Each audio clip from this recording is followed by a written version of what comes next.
Erwin Tulfo to file no work, no pay bill amid Batos prolonged absence. Alam mo, Erwin Tulfo, kung maghihigpit ka, higpitan din namin kayo. Tama yan.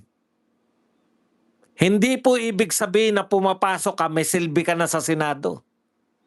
Pasok ka ng pasok. Wala, hindi ka namin nakikita nagdidebate. Hindi ka namin nakikitang may question ka at kung ano. Katulad ni Lito Lapid. Babawasan nyo rin ba si Lito Lapid ng sweldo? Kasi hindi pa siya nakikipagdebate kahit kailan eh. Isa sa trabaho ng mga senador makipagdebate.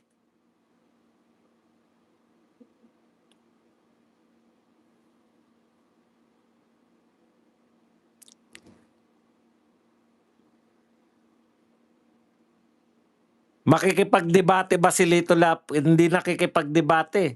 Babawasan nyo ba sweldo? O, eto tanong ko sa'yo, Erwin Tulfo. Blue Ribbon Chairman ka. Ayaw mo mag-imbestiga sa flood control. Dapat wala ka ring sweldo. Hindi ka rin gumagampan eh. Pumapasok ka pero hindi ka rin gumagampan ng trabaho mo. Ang trabaho ng Blue Ribbon, kaltasan nyo rin si Lacson.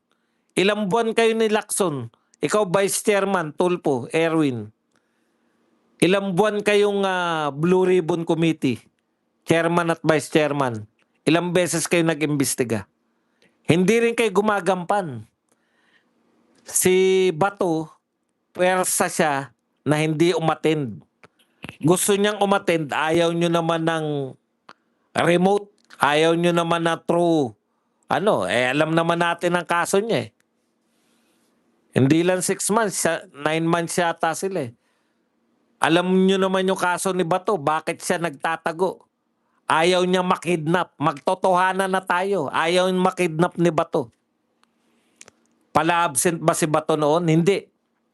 Gagawa ka ng no work, no pay? No work din.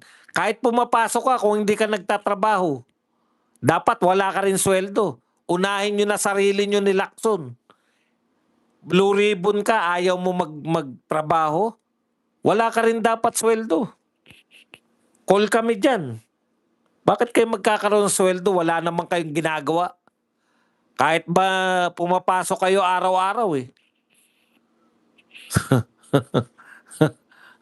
Hindi rin kayo gumagampan ng trabaho nyo eh.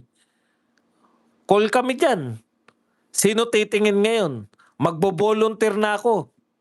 Ako na mag-check kung kayo may ginagawa.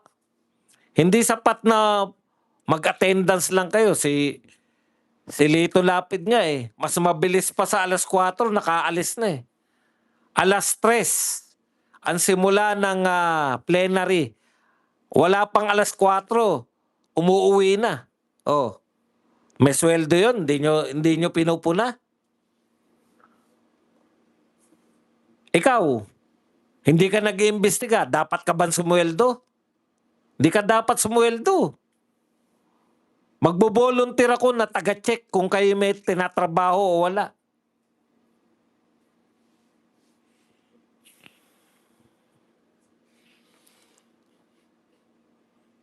Kala nyo yung ganun lang yung no work, no pay? Ang intindi mo sa no work, no pay, yung hindi nagpapakita sa si Jinggoy, wala rin sweldo kasi kinulong nyo.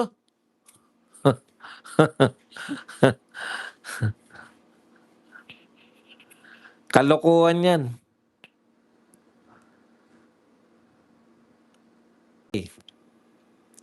Punta na po tayo rito sa isa pang balita bago doon sa... Eto po. Balikan lang po natin kasi sinagot po ni Congressman o ex-congressman na pala si Kiko Barsaga. Sinagot po ni ex-congressman Kiko Barsaga yung sinasabi po nito ni Erwin Tulfo. Sabi ni Erwin Tulfo, iikot na lang ba mundo natin sa flood control? Can't we move forward? Marami pa namang problema na dapat imbestigahan. O, 'di ba? Maling-mali po 'yan, no? Yan po ang bendalo na tinatawag. Mamaya ikokonekta kita dyan. Babalikan natin yung sinabi mo na yan. Iikot lang ba tayo sa flood control? Okay. Ito po ang sinabi ni Kiko Barsaga. So sa madaling salita, ayaw nang mag-imbestiga ni Erwin Tulfo sa flood control. Kasi kino-question niya na eh. Iikot na lang ba tayo sa flood control? Bakit nalutas nyo na ba yung flood control? Erwin Tulfo, dapat hindi mo tinanggap. Yan yung nakakabwisit, no? Tinanggap mo yung Blue Ribbon Committee chairmanship tapos ayaw mo palang mag-imbestiga ng corruption. Alam mo, Erwin Tulfo, no? Sa totoo, ang trabaho ng Blue Ribbon Committee mag-imbestiga talaga ng mga korupsyon. Ang pinakamalaking korupsyon, Erwin, sana nakikinig ka. Ang pinakamalaking korupsyon, Blue Ribbon, Blue Ribbon. Mura. Ang pinakamalaking korupsyon, flood control sa kasaysayan ng Pilipinas mula pa ng unang presidente. Mula pa kay Aguinaldo hanggang ngayon kay Marcos. Pinakamalaking korupsyon yung flood control. Ayaw mong imbestigahan? Alam mo ba kung ano yung trabaho mo? Hindi mo alam, wala kang ideya sa trabaho mo? Ang trabaho mo mag-imbestiga ng korupsyon.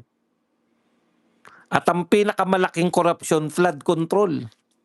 Kung hindi mo alam at hindi mo kaya ang trabaho mo, magbitaw ka na sa Blue Ribbon. Bakit mananawa kami? Hindi kami nagsasawa. Wala pa nga kayong nahuhuli. Wala pa nga kayong malaking isda na napapahuli. Napapakulong. Panay yung lumalaban ang mga nakakasuhan. O ito po sagot ni Kiko Barsaga sa'yo, Erwin Tulfo. Tama yan, idol. Nakaka-stress talaga yung flood control. Manood na lang tayo ng Viva Max para masaya. Ikaw talaga ex-congressman, oh. Kaya ka kaya ka tinanggal sa kongreso sa kasasalita mo niyan eh. Oh, manood na lang daw tayo ng Viva Max, wag na raw tayo mag-imbestiga. Wag ka na mag-imbestiga, manood ka na lang daw ng Viva Max. Malupit talaga tong utak ng mga Tulfo eh. Trabaho mo yan. Parang ganito po. Teacher ako halimbawa. Bigla ko nasabi, bigla ko sasabihin ba na, magtuturo na naman ako? Araw-araw na lang ako nagtuturo? Pwede ba iba naman? Hindi pwedeng sabihin niya ng teacher. Dahil trabaho niya, magturo araw-araw. O kaya bumbero ka, may sunog na naman. Papatay na naman ako ng sunog. Hindi ba pwedeng iba naman? O kaya ikaw ay cook sa isang restaurant. Magluluto na naman ako. Iikot na lang ba ang mundo ko sa pagluluto? Tignan mo yung kalokohan mo, Erwin Tulfo. Opo, kung ikaw ay cook, iikot ang mundo mo sa pagluluto. Kung ikaw ay teacher, iikot ang mundo mo sa pagtuturo. Kung ikaw po ay BRC chairman, iikot ang mundo mo sa flood control. Ngayon, kung ayaw mong mag-imbestiga ng flood control, mag-resign ka as Blue Ribbon chairman. Mahirap bang intindihin yun? Simple lang yun. Ayaw mo pala ng mag-imbestiga ng flood control. Umalis ka na dyan.